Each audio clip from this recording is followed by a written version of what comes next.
everyone, how are you guys doing today? I had my first consultation for breast reduction, I think in January. It was kind of rushed, and I, of course, wasn't able to record anything at the time because, like most situations, I felt really awkward asking if I could record.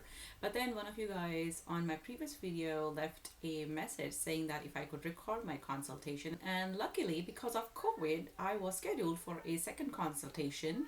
So my surgery was ideally supposed to be on March 20th, which got postponed and postponed and postponed. And finally, I just told them to pick a date way later than what they were giving me, which was June 2nd, which in a way I'm glad given all the things that I have transpired since then. But because of the delay, the insurance company required them to do a second consultation. I'm guessing to kind of check if I had gained weight during shelter in place so that they could deny me. That's what my thought is. Luckily for me, I had lost weight. So on the day of the consultation, I was actually really excited. Good morning, guys.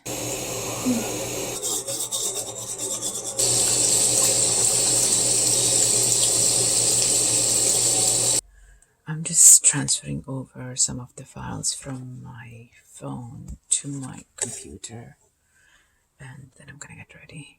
I tried to find some of the lightest clothing that I might have, and check this out. Can you see it? Yes. So basically, I just had lunch yesterday. It was a very heavy lunch. Okay, it was almost like 1,000 calories, and then I didn't have anything since then because it's for this exact reason that I wanted to weigh in at 170 if I could, just for the insurance sake. So let's see how it goes in the doctor's office. So let me start getting ready. Wow, I haven't been here in so long. Of course, I don't want to do like a very heavy makeup, but just something. Let me look a little bit okay.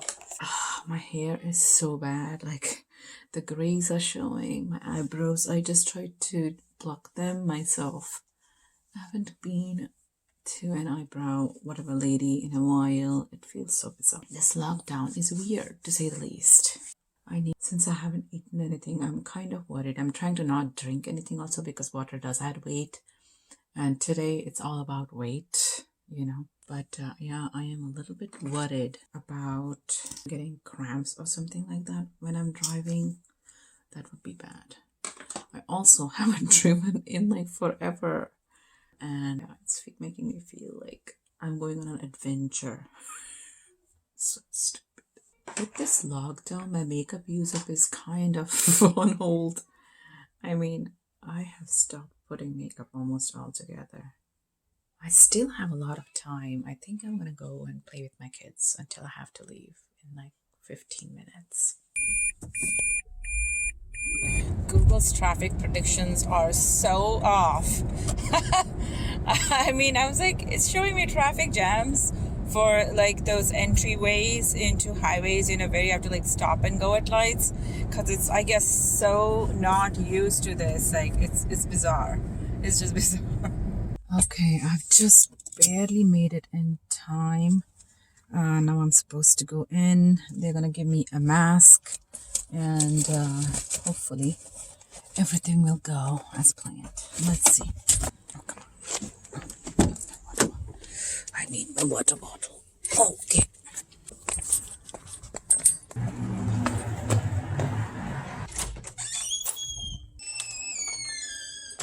I have an appointment. Do you need a mask? Yes, please. Thank you. These so each of the alternate seats have been blocked off. I'm just sipping on some water. Hopefully, I won't gain any weight with that. Gosh, the obsessiveness. So then I was asked to go inside. The lady on the way checked my height, weight, blood pressure, and blood oxygenation, and I was very excited that I weighed in quite less. I thought I had weighed in at like 169.8. It wasn't true because it was actually 170.3. Then I was supposed to change into my gown and wait for the doctor. So we are not in the room where we take the pictures. So I'm guessing they're not gonna redo the pictures today. But yeah, I have to check with the coordinator to see if they're going to resubmit with the weight because I weighed in at like 169. Anyways, and this freaking gown, someone has like double knotted the bottom knot, so I have to try and undo it. I just kind of slipped under it for now. Yeah. Hi. Hi. How are you? I'm sorry, I'm supposed to. So you're getting the wire the night before, is that correct? Yeah. Yes. So I'm guessing the COVID test is only if you're getting the oxygen, right? COVID test is for everyone. For everybody. Yeah. Okay. No, because I have scheduled it like 3 days before the surgery, which is only 2 days before the Yeah. the And you're gonna wanna try and isolate yourself till the surgery. Yes, I'm doing that. Because it's possible to have a negative COVID test if you, let's say, just got it or something and then. So I also have a little growth on my left side that I'm supposed to keep monitored. I'm supposed to get a mammogram on it every 6 months, which was actually, the last one was actually a year ago because of the pending surgery, and they are supposed to remove it as a part of the procedure. I'm getting a marker placed in there the day before the surgery. So the doctor told me about how the removal of that particular node, depending on where it exactly is, could possibly affect the surgery outcome.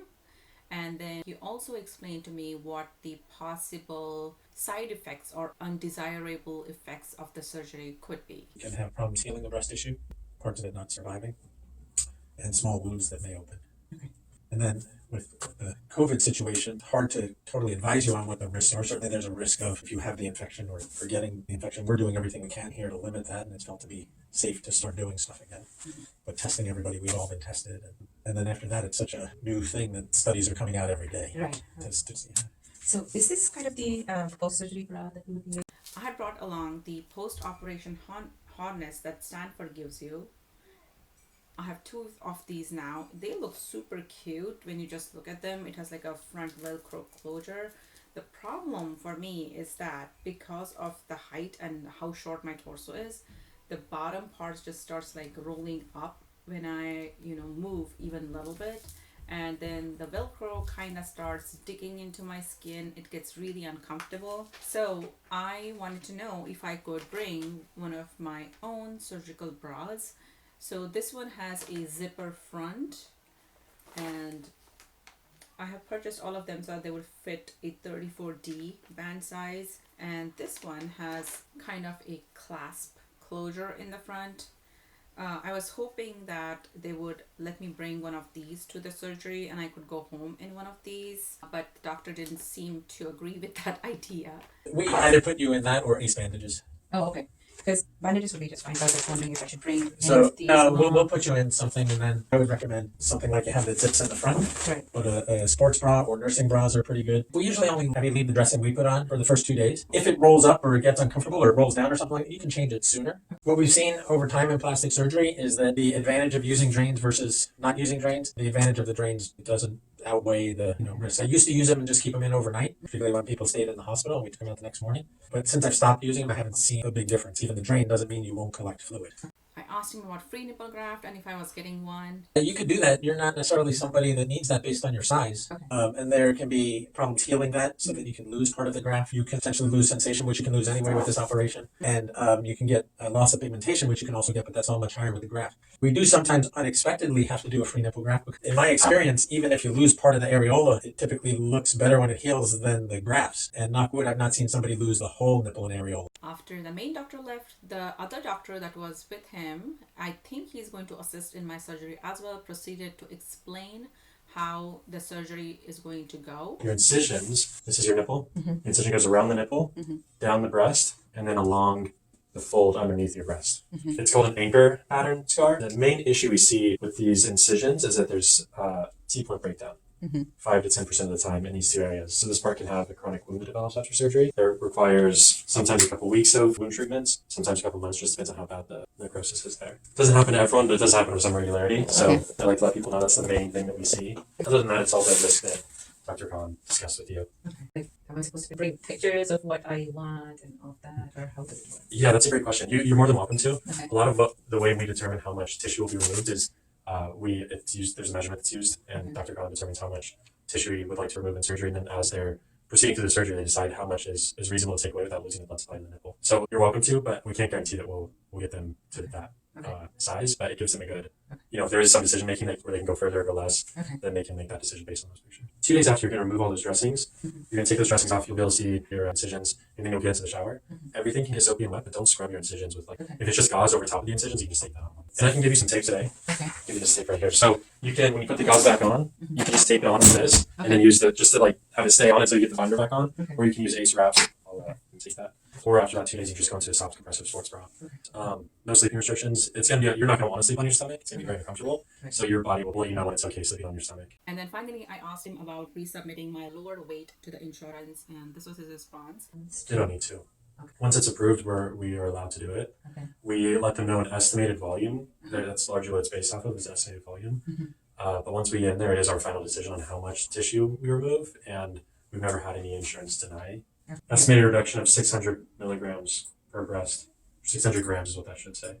Right. No. When he submitted the 600 grams, I got denied by the insurance. It won't matter even if we removed 300 in surgery. It wouldn't matter. It's already been approved. Okay. Yeah. But once it's approved, it's approved. It's never. Okay. They're not going to go back later and deny it. Okay. Yeah. And that's it. Then he had me sign some consent forms for the surgery, and my appointment was done. What did not happen in this consultation, which had happened in the previous consultation, was they had taken pictures of me facing sideways in both directions, then sideways at 45 degrees in both directions, and then facing front, so that they could submit that to the insurance company. They had taken measurements from I think my clavicle to my nipples, just the length, and that's the same line I think that they stay on when they are moving everything up. And as I mentioned before, my height and weight. So yes, that is how a typical consultation goes. For those who are awaiting their consultation, I am posting a list of questions that I found either on Reddit or I had on my own in the description box below, so you could take that list and modify it as per your requirements and take it along for your consultation. If you have a consultation pending, or if you just had one, let me know so in the comments below. And thank you again for joining me. I will see you guys now, I guess, post-surgery. Thank you for joining me now. I'll see you guys in the next video. Bye.